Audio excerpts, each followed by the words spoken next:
Hello, everyone. My name is Diana, and I'll be doing the webinar today.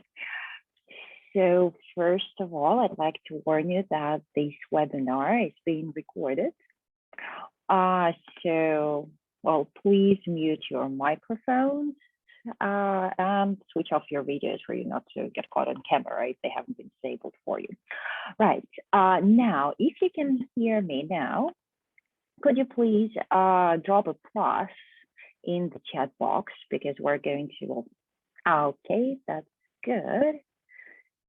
Very good. All right, so people can hear me. That means that the sound is okay. So let's get started then. Right, I'll be using the chat box for some interaction because there won't be that much, but some. So it's good to know that you've found it already. So let's get started.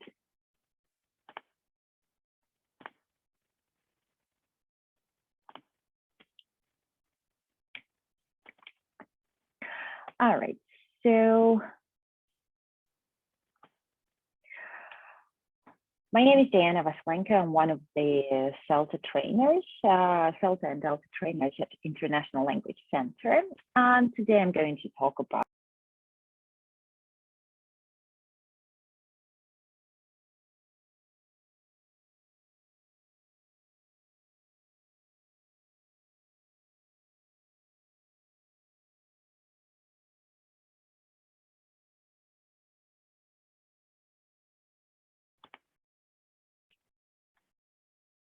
all right, so the sound should be fine now.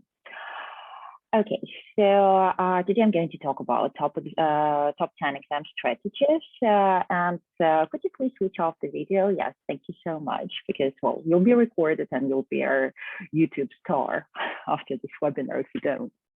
All right, so yes, we'll be talking about exam strategies. And I've been teaching, well, one of the reasons why I decided to talk about that is because I still think of myself as an exams teacher. I'm doing mostly teacher training right now, but I still consult our teachers on teaching exam preparation courses, and I also consult our Cambridge Exams Prep Centers on that. And one of the reasons for that is because, well, years ago, almost 20 years ago, I actually had to take exams to go to study in another country. So, and I've always seen that as more of a positive experience than a negative one.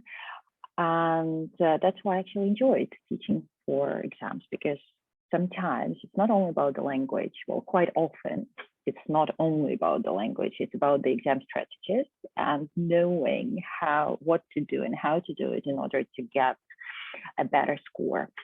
And this is what we're going to talk about. I think that the plan is quite ambitious. So that's why we'll see if we manage to do everything on time. All right, I seem to, okay, yeah, I found the chat box. Good, all right. So, and again, today we're going to talk about exam strategies, which could be applied during, well, when preparing students for a lot of exams. I'm not going to focus only on one exam. So most of those strategies could be used when preparing students for IELTS, Cambridge Assessment, English exams, even Pearson Test of English, sometimes even ZNO, of course, not the speaking ones, and even TOEFL. All right, so let's get started. And here's the first one. All right, so we're going to start with reading. And the first strategy is actually reading for gist. And the question that our students need to be able to answer is, what is the text about? And quite often it will be translated into one of the questions in the question paper. So my favorite strategy in that case, to save time, because the reading papers are often quite long. And one of the problems that students have to deal with is actually not having enough time to finish all of the parts of the reading paper or the reading part of the exam. That's why it's a good idea to get them to teach them actually to read for just to save time. So the strategy is read the first sentence of each paragraph and the last sentence of the last paragraph, and of course the title. Let's have a look at the strategy and let's see if it actually works. So here's the text. And I've highlighted the first sentence as well. It shows the title and the sentences that you need to read. And here's the question. You can see the sentences there. And this is the gist question. This actually, this comes from the B1 preliminary exam, the Cambridge Assessment English exam. So if you could, please have a look at the first sentences here, the sentences you need to read, and the question 15, and choose the correct answer and write it in the chat box. Do these sentences give you enough information to answer the general information question in this exam? Okay, please take a minute to do that.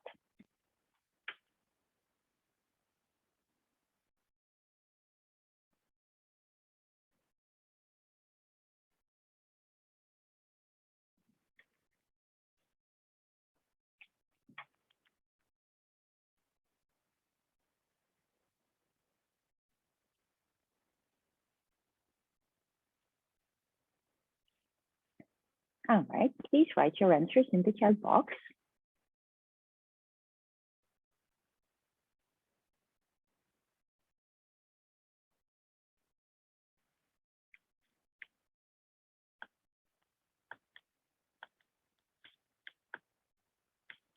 I can see some answers. Thank you, Svetlana. All right. Good.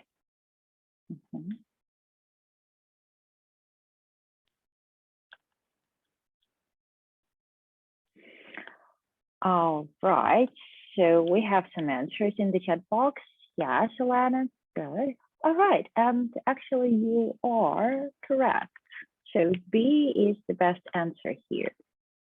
One of the reasons why, well, B is the correct answer, not the best, it's the correct answer.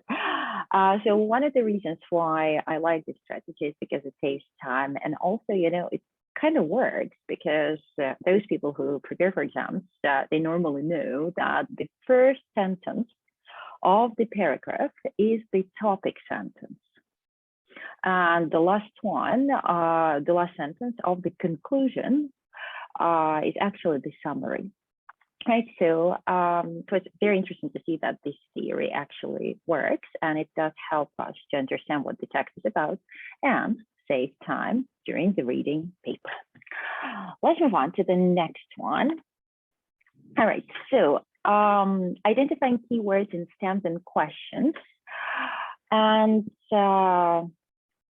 here's the here's what I'd like to talk about. So first, the first thing you need to teach your students is to read the stem or the question to locate. This will help to locate the information. Yes, the word information is not spelled correctly. Anyway, so again, one of the things we need to do when we're dealing with the reading part is to save time. So it's quite often necessary to read the stem without the options because the options could be distracting. So let's have a look at what I'm talking about here. So here's the question, and here's the stem. If in this case, we have the question, what does Peter say about cycling during his childhood? But the stem would be, Peter said that during his childhood, and then you need to choose one of the options to complete the question. So to complete the statement. So in that case, the part here would be the stem. So reading options could be time consuming and distracting. So it's important to read the stem and underline the keywords in the stem. So in this case, it's cycling during his childhood. So after that, you need to find a word or a phrase with similar meaning in the text that we are reading. So I did the first part for you.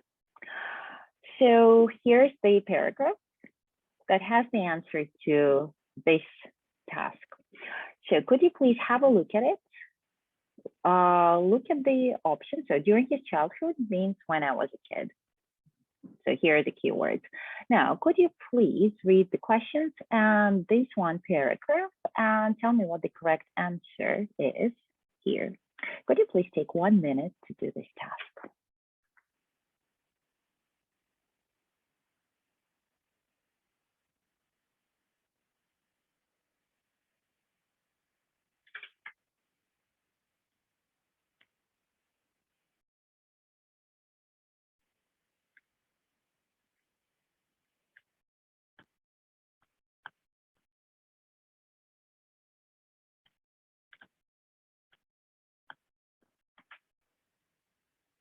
When you have finished, please write the answer in the chat box.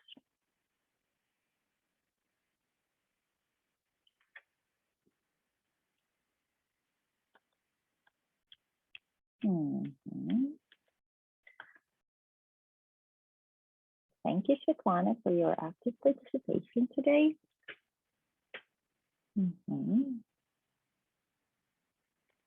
All right, exactly. Yes, you're absolutely right. Thank you so much. So the correct answer is C.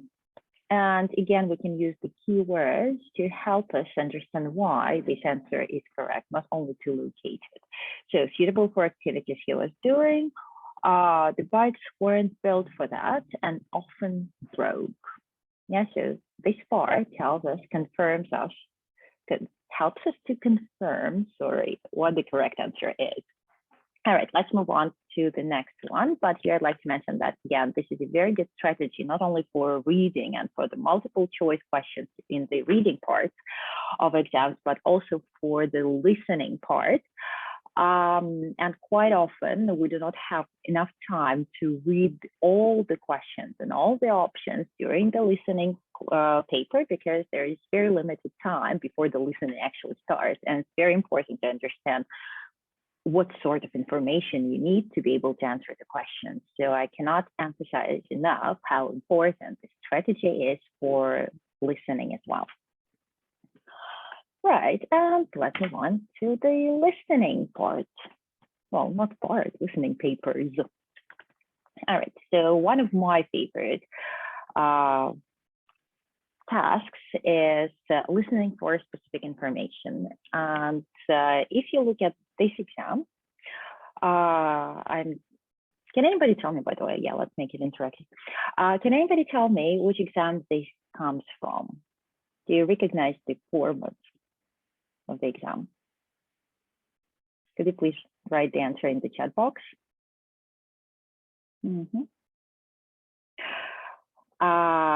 Yes, Marina and Diana, you're absolutely right. This does come from the IELTS exam. And normally this is part 1.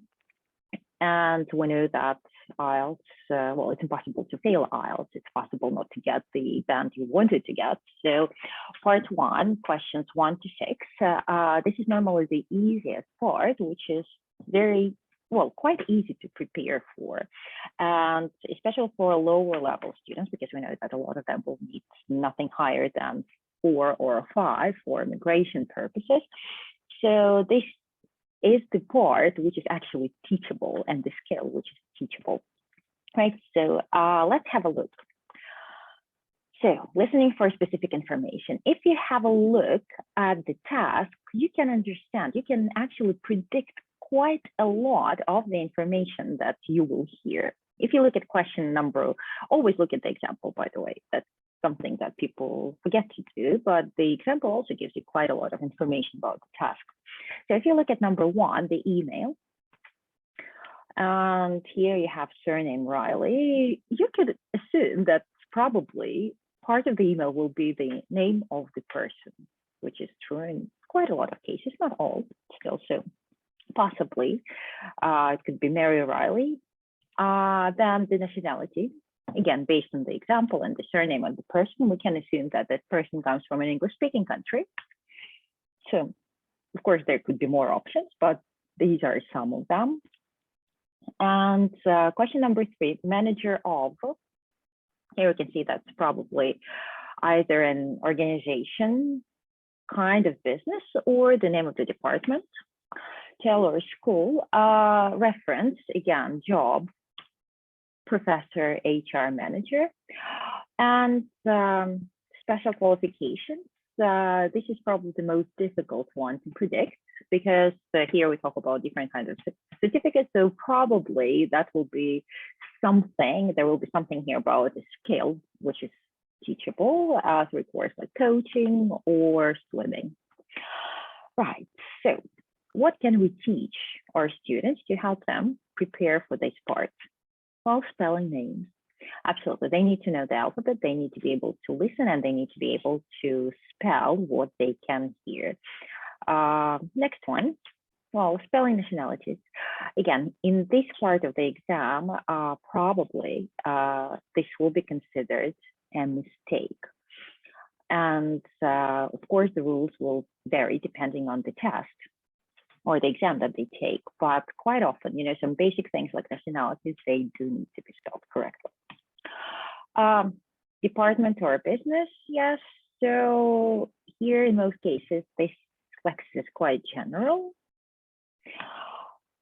Spelling jobs and, well, noun or ing skills like swimming, English certificates, sailing certificate. Actually, in this case, the correct answer is sailing certificate.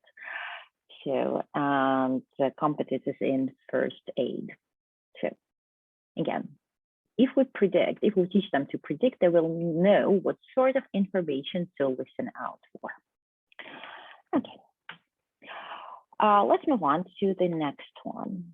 Again, this is one of the strategies that I really like. And unfortunately, I'll be honest with you, I cannot take credit for this one. It's an exam skill that I learned about from a seminar that I attended years ago, could be up to 10 years ago. And I unfortunately do not remember the name of the presenter. But I really liked it because it does help, especially when some people say that listening is a skill that cannot be taught, that this is something that only people can practice. So the only way to get better at listening is listen, listen, listen. So I do disagree with that. Listening can be taught, and there are a lot of things that people can do to be able to hear better. So here's the activity. I'm going to walk you through several stages. So to start the lesson,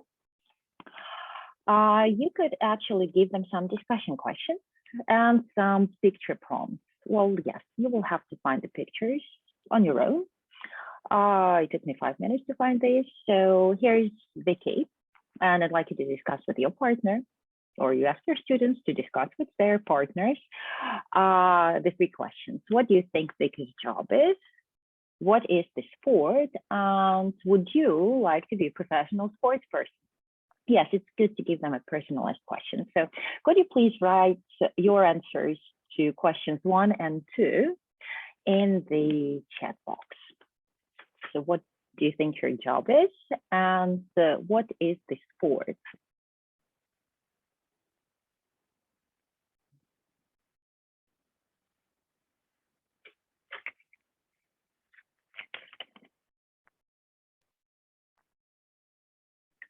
Mm-hmm.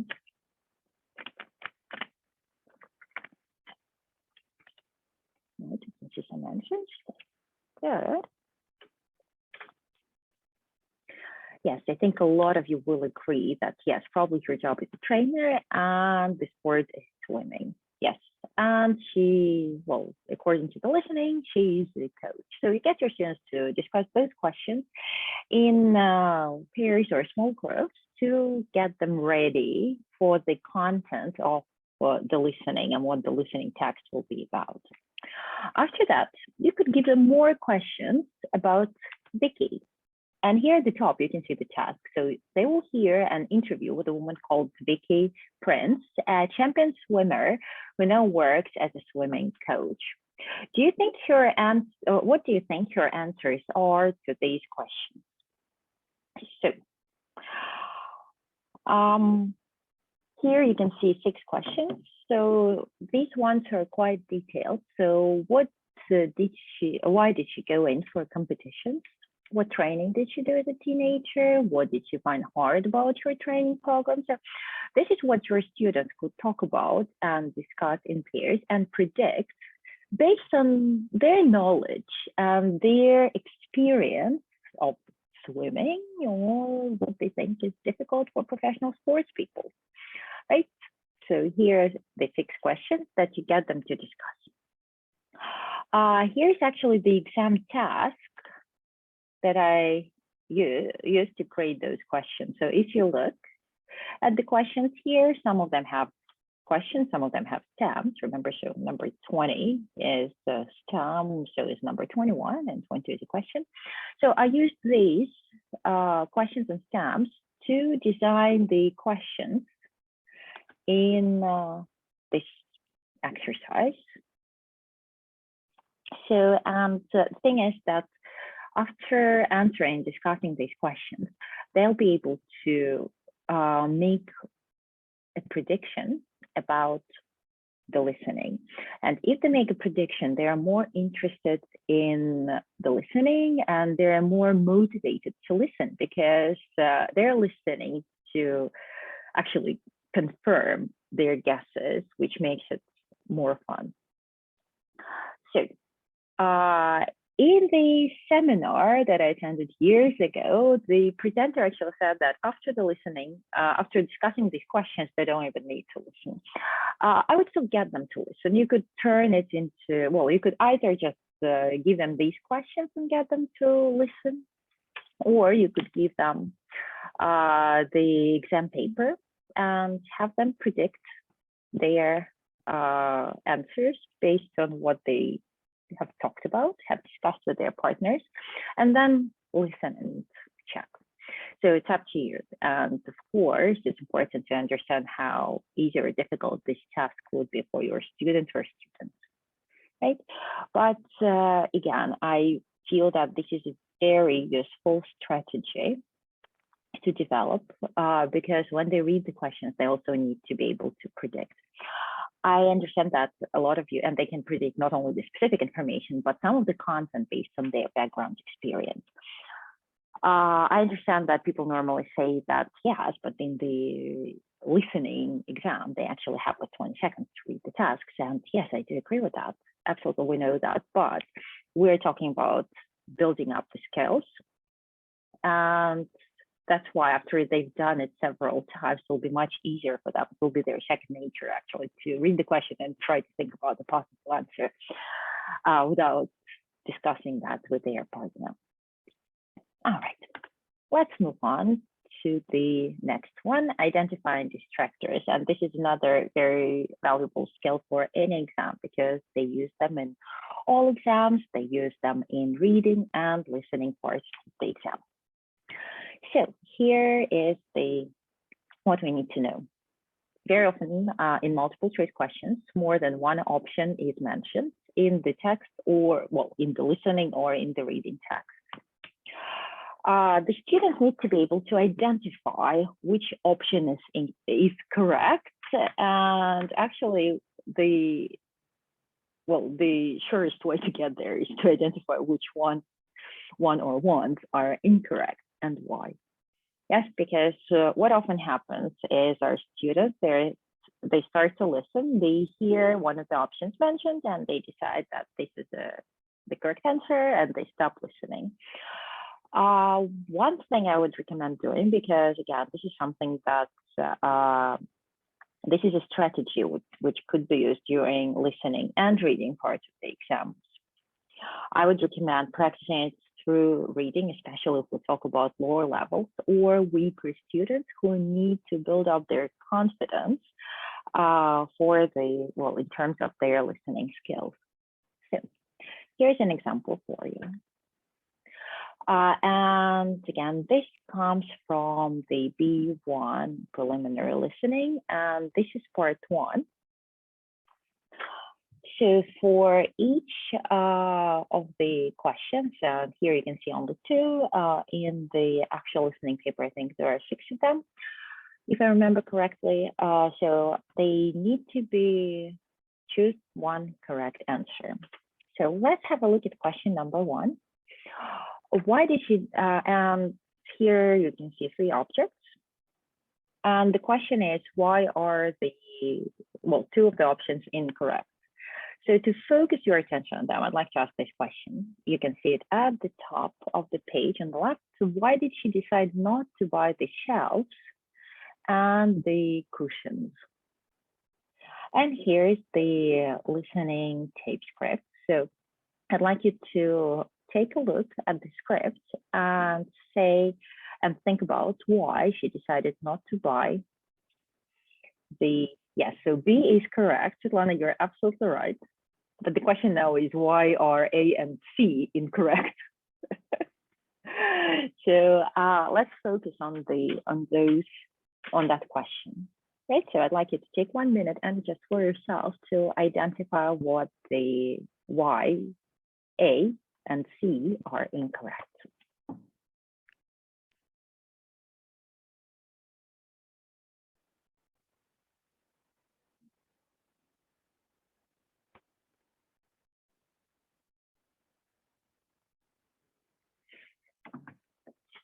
All right, so I think you found the correct answers now. I'm not going to ask you to type them up. I'll just show them and highlight them. So not enough money. If I've got enough money, I'll get some bookshelves next week, right? Thank you, Julia. And the cushions, she saw some good ones on special offer at the department store. I nearly got one today, actually, so maybe the bookshelves can wait. So again, yes, they are not here, the cushions. And she's not sure if she's got enough money to buy the shelves. Again, things that we need to remember about spotting the distractor. First of all, it exists in all exams. So reading will help them to be focused, and it is easier for weaker students. Because with the listening, they cannot control it, so the moment is gone. So to get them in the habit of identifying distractor, it's better to do it through the listening. And for that purpose, it's a good idea to use the case script. So they often circle the first thing they hear and stop listening. This is very true of children and some learners which are easily distracted and, well, who are easily distracted, and who find it difficult to concentrate on the listening and who find listening overwhelming. And that I think is quite a lot of people. So it's good to get them to justify why options are incorrect to help them become more critical of what they hear. Yeah. And as I mentioned before, this is also a very good strategy for the reading paper. All right, let's move on to the productive skills. And the first one on the list today is writing. Okay, well, how am I doing for time? Well, looks like I'm doing fine. Okay, so here's the writing paper. I think you noticed that the first one is actually, again, an IELTS academic or general training module. So, all right. Strategy number 6 that I'm going to talk about today is reading the rubric and underlining the keywords. I decided to use these 2 exams as an example. So Cambridge English exams and IELTS. Here are the criteria which are used to mark the writing in those exams. So if you can see that in Cambridge English, it's content, language, which includes grammar and vocabulary, organization, and the communicative achievement. Communicative achievement is like is the reader informed or not, and is the reader informed in the appropriate way. So that also includes the register or the style, formal or informal. That's part of the communicative achievement. If we look at IELTS, it also has the task response, which again is pretty much the content and communicative achievement, because task response is including everything you're asked to include, based on the question you're answering and how you do it. Do you do it appropriately or not? Do you use the right register style to do that or not? For language, they actually have two different ones. So it's lexical resource, which is the separately and grammatical range and accuracy. It's also it's a separate criterion, but you need to be aware of the fact that, well, lexical resource also includes range and accuracy. So grammatical range and accuracy, it's okay. I'm going to repair here a bit. So lexical resource also includes range and accuracy or precision. So when preparing them for Cambridge exams and for IELTS, it's important to think not only about the accuracy, but also about the range, because a wider range of structures or more complex structures will help them to get a higher score or a higher band if we talk about IELTS. And the next one is coherence and cohesion, which is pretty much what Cambridge English exams have under their organization, because it deals with the level of the text and paragraphs. And this is something we're also going to talk about today. I'm going to mention today. All right, so strategy number 6, read the rubric and underline keywords. And this is the task from the preliminary. B1 preliminary. So I'd like you to have a look at it and think of the most important words in the task. So what does the student need to include when they write their answer to this question? Right? So you have a minute to read the task and for yourself decide on the key words.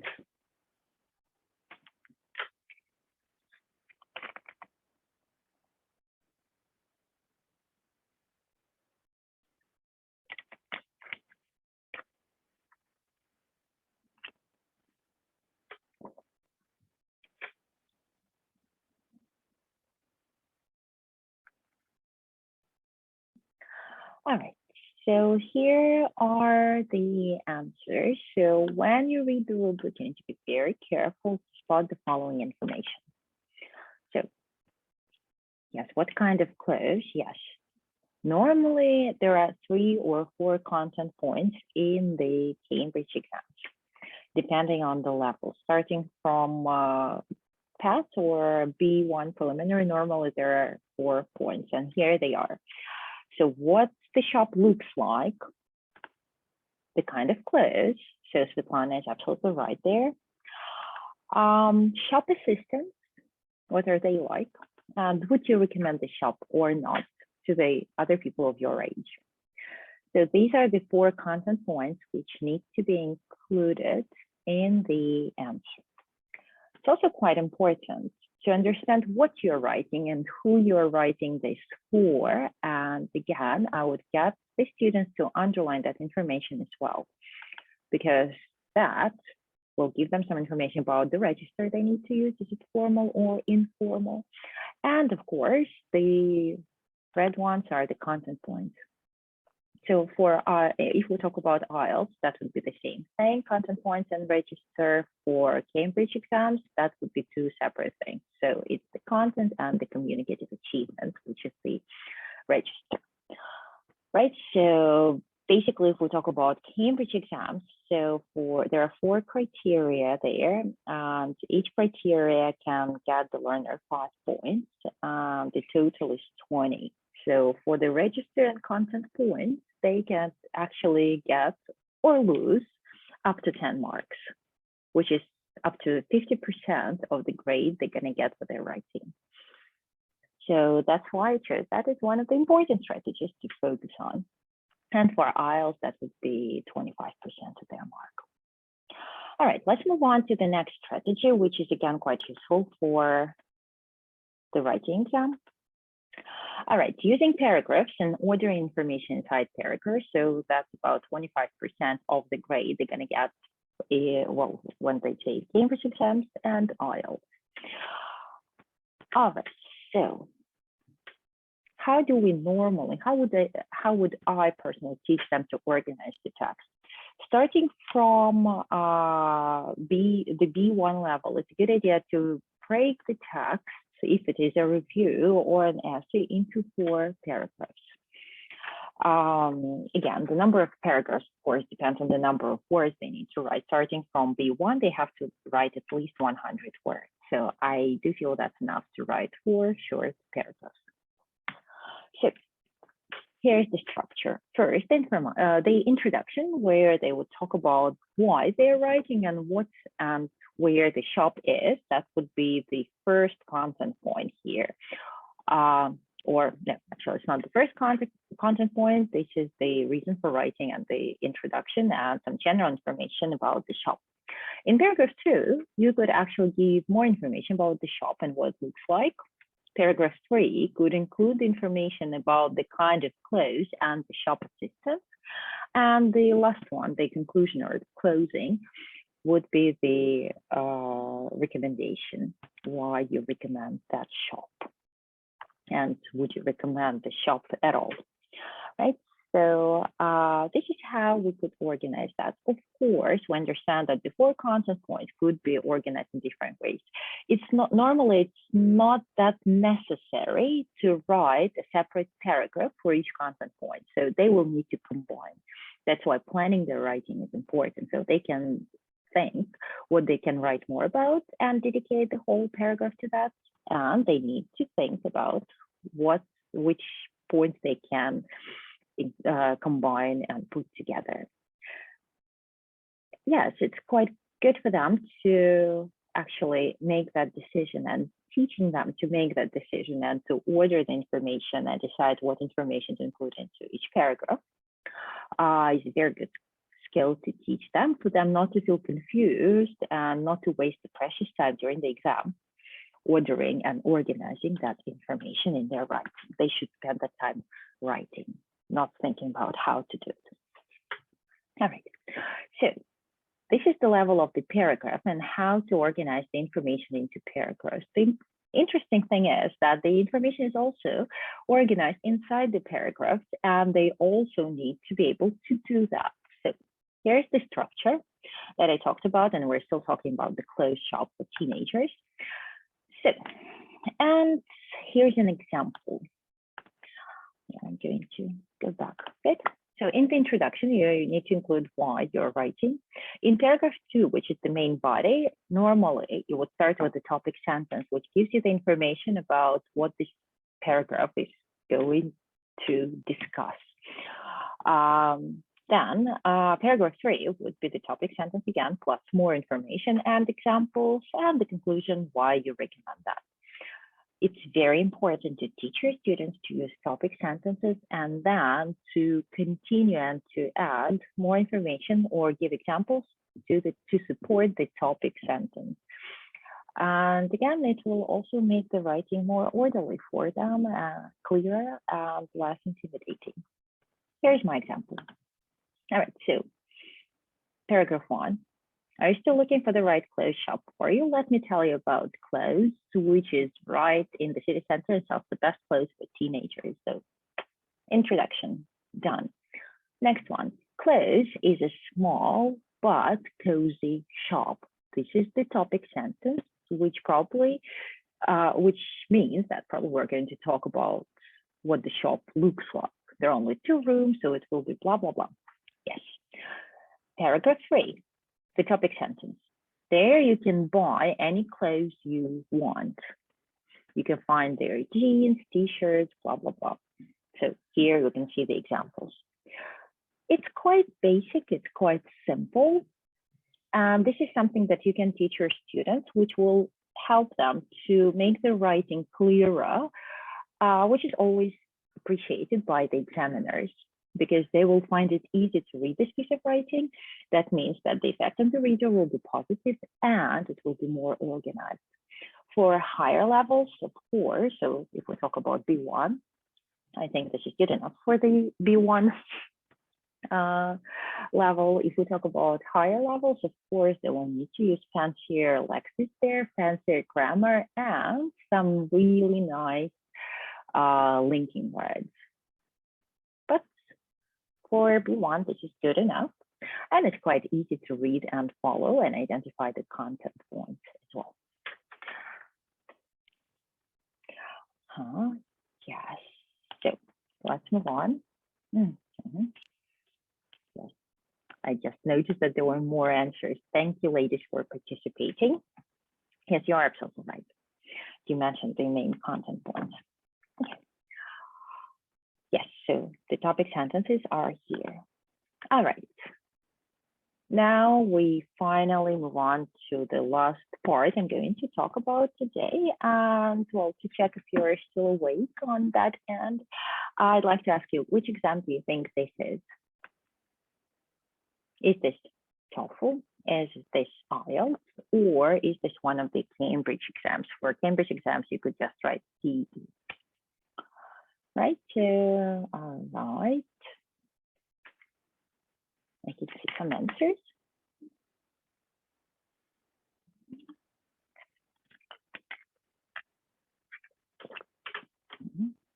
All right, Marina is there. Thank you so much. And yes, I hope that everyone else agrees with you because you're absolutely right. This is the speaking part of the IELTS exam. And the reason why it's not TOEFL, because TOEFL is done online, it's an internet-based test, so you actually have to speak to the computer. In Cambridge English, there are 2 examiners and there are 2 candidates taking the exam at the same time, so it's done in pairs. In IELTS, there is 1 examiner and there is 1 person taking the exam, so this is definitely IELTS. Right. So the first strategy that I'd like to talk about is keep talking. And this is a very important one because in many exams, there is a part which is called the long turn, where the candidate needs to speak for 1 or 2 minutes on their own. Sometimes there is time to prepare. For example, in IELTS part 2, they're given 1 minute, they're given the topic and 1 minute to think about their answer, to plan their answer to that topic. In Cambridge exams, there isn't that much time to prepare. In TOEFL, I think they have like 30 seconds just to briefly plan their answer. They have less time than they do in IELTS, if I'm not mistaken. Sometimes there is no time to prepare. Yes, I mentioned that. And it's important to teach them to speak for 1 to 2 minutes. One of the problems people often have with IELTS is that even when they have time to plan, they just include the main information, which is indicated on the topic card, and they stop. They think that they've covered it all. But the thing is that they do need to talk for 1 or 2 minutes. In most cases, it will be 2 minutes. And when they run out of things to talk about, they stop. And they shouldn't stop in that case. With Cambridge English, they don't even have time to prepare, so they just need to, well, invent stuff and keep talking about it. So that's why I would like us to focus on fluency and the ability to produce the long turn and speak for some time without any interruptions and without any pauses, actually, because no one's going to interrupt you there. All right, so here is a question. Talk about your favorite teacher, and imagine you have to talk about your favorite teacher for 1 minute. Of course, for you, it wouldn't be that difficult because if you're attending this workshop, well, what is not workshop, sorry, this webinar, probably you are an English teacher already. So, and probably your level of English is good enough for you to talk about your favorite teacher for 1 minute. But if we talk about students, they can get lost. And if they just see that topic, it's very difficult for them to keep going for some time. So one of my favorite strategies to teach students to keep talking and to sound more fluent is actually to ask themselves questions. Have a look at this. So the topic is in the middle, and there you have the common question words. Just use the question words. There are that many of them. So if they think of those question words in their head, they'll be able to continue talking and give more information on the topic. So it will really help them to develop their answers. Right? So talk about your favorite teacher. So my favorite teacher was Lady Nikolaevna. And why? Well, actually, she was a very charismatic person. And also, I really liked the subject that she taught. And I think that, well, actually, she was the person who made the subject interesting because she really cared about it herself. Well, she taught me for actually 7 years, so most of my school life, and I really enjoyed that. So I've already answered questions why and when, and of course I would keep going to answer 4 more. That would definitely be enough for me to speak for 1 minute. And well, of course, I think that starting from the elementary, from the A1 level, the students know the question words, and they can use them to help them develop their answers and speak for 1 minute. All right, so strategy number 9. And this could sound a bit silly, but it's very true. And if we have any examiners out there, well, listening to me right now, they will know that it's very important to know the format of the speaking part of the exam, because different exams have different tasks. And if the student, if the candidate doesn't know what the task is about and what they need to do in the exam, they will not be able to perform to their best. So you need to know about the exams that examiners often have a script to follow. So if they say something, they can only say what they say. They cannot answer any of the questions, or they can answer only a limited number of questions from the candidates, and they have very strict guidelines for that. Each part of the exam has its timing and cannot be any longer. Yes, of course, we talked about them speaking for 1 to 2 minutes, but that part normally should not take more than 3 minutes in total with the instructions and everything. So the timing of the exam is very important. So paramount importance to the examiner, and the examiner can be penalized for not adhering to the time limits in the exam. The examiner has to interrupt because they need to make sure that the timing is correct and that you are answering the question they ask. If you're not, if you start to deviate from it. So it's fine. The students need to know, your students need to know that it's okay if the examiner interrupts. It doesn't mean that they've done something bad. Could be because of that, but could be not, because they simply have to control the timing.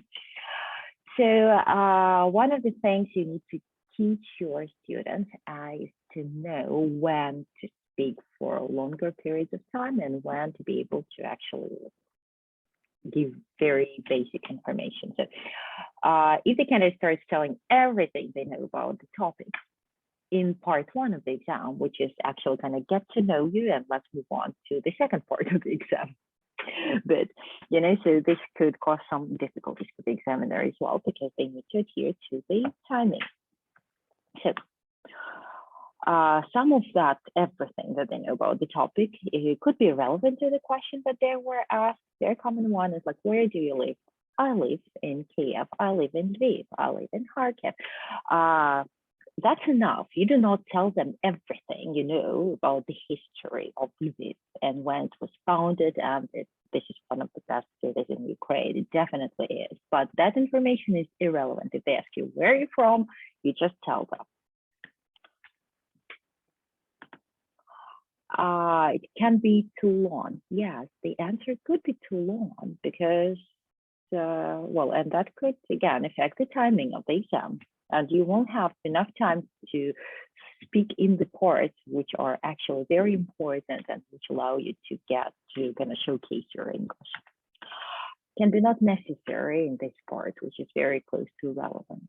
Again, normally in the first part of any exam that you take, you will be asked some questions about you, about what you do, about your hobby, some personalized questions in part 1. And there you could just give your answer, of course, shouldn't be yes, no, swimming. If somebody asks you like, okay, so what do you like doing in your free time? Well, Normally, when I have some free time, I don't have much, I try to go swimming because it's very good for my health and for my back. That's it. That's enough. Well, 20 seconds and that's it. Informative and short, fine. Well, of course, in part 2, you will have to speak. In the next part, you will probably have to speak for a longer period of time, depending on what exam you take. So you need to teach your students what they need to do in each part of the exam. And we're getting to the last strategy I'd like to talk about today. And this is, do not leave any questions unanswered. I cannot emphasize, I cannot speak enough about the importance, say enough about the importance of this strategy, but it is very true. Even if they don't know the answer to the question, they still have to circle the answer in the answer sheet or choose something if they're taking the computer-based exam. It's not okay to leave questions unanswered. If we talk about the paper-based exams, and you can see an example of the mark sheet here, it's quite important to remember that not answering questions could actually cause mistakes in the later parts. Let's say you do not know the answer to question 10, so you decide to skip it, and then you need to write the answer for question 11. And the answer to question 11 is D, which is fine, but you made a mistake. You forgot that line 10 is the unanswered question that you don't know the answer to, and that's why you decided to write D instead of the line number 11 in the line number 10. Yikes, this should not be happening. Do not leave any questions unanswered. And it's not only about cheating, because some people say, like, well, I'm not going to write anything if I don't know the answer to this question. Well, come on. Who knows? Maybe they were not that good at putting together this exam paper. You know, so try your luck. See, you might get it right. Okay, so, and on this note, actually, that's pretty much it. So if you have any questions about the strategies that we talked about today, please write them in the chat box. I'll be happy to answer them. You could ask me about some exams because, well, I'll be honest with you, my exam preparation experience is mostly in the area of IELTS, Cambridge exams, and TOEFL, so I can answer some questions about that. PTE is not something that I normally have to deal with. So if you have any questions, please write them here. If not, that's fine. And I could also, meanwhile, while we're still waiting for the answers, I could give you some information about our teacher training, which will be teacher training courses, which will be starting shortly in September. And I really hope that this could give you some inspiration for your professional development and for the next academic year, which is about to start in 4 days. I know some people do not feel that excited about it, but well, there are so many good things that we're going back to on the 1st of September. So, and to help us get ready for this, if you work with school children, here's a course that could be useful for you. This is the CELTA or CELTA course. CELTA is Certificate in English Language Teaching to Primary School Students or Secondary School Students, which is CELTA. And those are Cambridge exams, Cambridge courses, which are designed by Cambridge University Press. Now they're actually Cambridge University Press and Assessment. They have a new name starting from the 1st of August. Those courses are recognized by the Ministry of Education. And again, here you can see the date. So the CELTA course starts on the 25th of September, and the CELTA course starts on the 9th of October.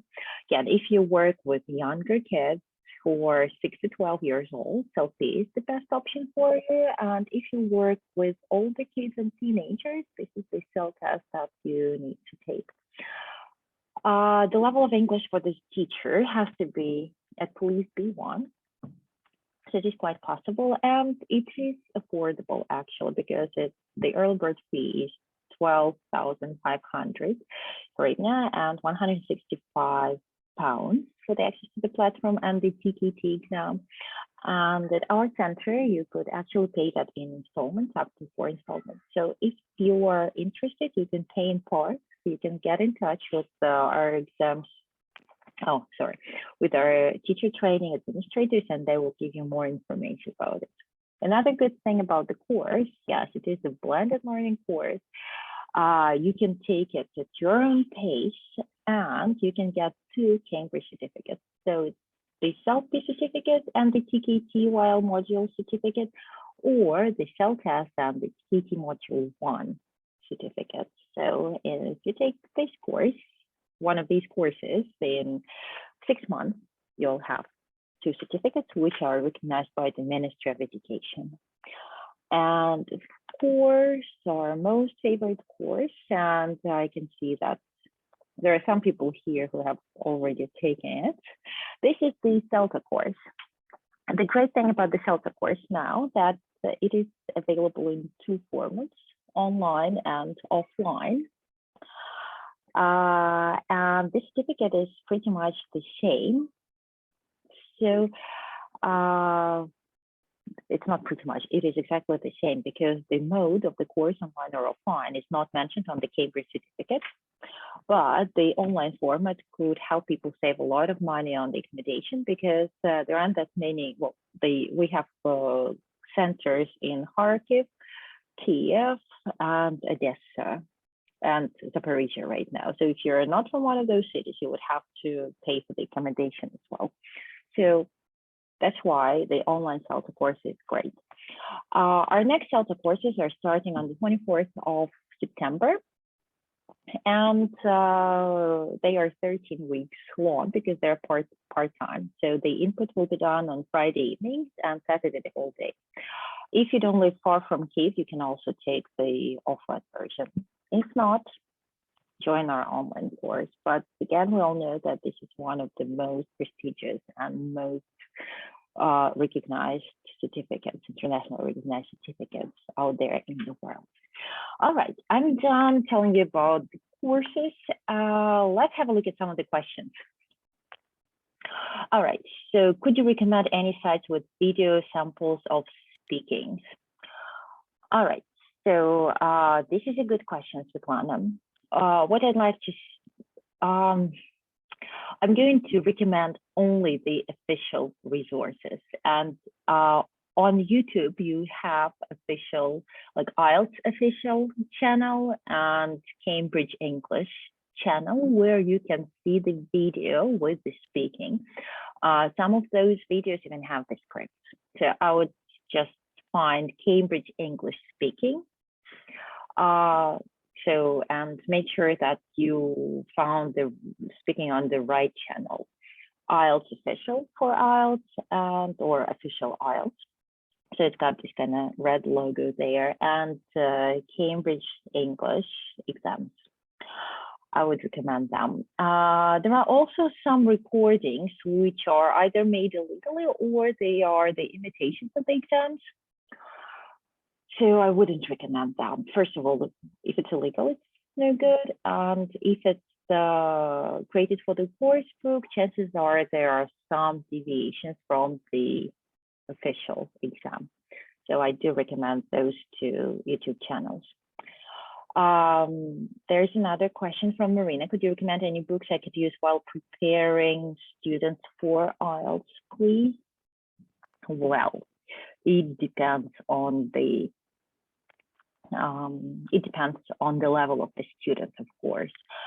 My policy is that it's better to prepare students for IELTS using the books which focus on the exam strategies, not only on the language, but it depends on the student. If you have a pre-intermediate student who needs to get the 5 or 5.5 for IELTS, and so you have like sometimes several months to prepare them, then you would have to choose the right book. The books which focus on the skills that I like are, from the top of my head right now, are the following. So I'm going to write them in the chat boxes. Academic or not academic, focus on IELTS. This is quite an old book, but it does focus on the strategies. And another good one is Insight into IELTS, which has some useful information on the modules, on both general and academic modules. If you start looking at the books, there are many more books to help people prepare for the academic module, not the general one. But Insight into IELTS has both modules. So those are my favorite books, which focus on the strategies, but those are the older books. There are newer books. If you'd like, you could actually send me an email. It's here, and I could look into those for you. I don't remember the names because they are new. The books are new, and I'm getting old apparently. I can't remember them. Right, so here's my email and the two books that I like. If you're interested in getting in touch with us, International Language Center, here is the QR code, which will take you to our page with our teacher training courses, and I'll be happy to work with you on those courses. And of course, you'll be able to ask us many more questions. All right, so this is it for today, and thank you very much for joining us today. I very much hope that, well, this session was useful, and you were here not only for my session, but for the first two webinars as well. If you'd like to catch the recordings, because the webinars are recorded, you could find them on our Facebook page. So, and here is the name in the chat box. You can see the name of our teacher training page. It's International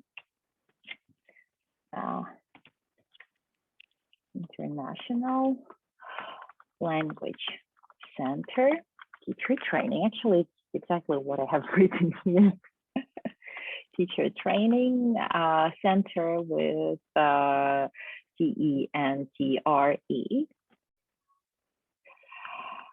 Yes, so find us on Facebook if you don't want to miss the recordings of these webinars that were organized for you today. Once again, thank you very much for attending, and hope to see you taking some of our courses. Have a good day and have a lovely weekend before getting back to work. Bye.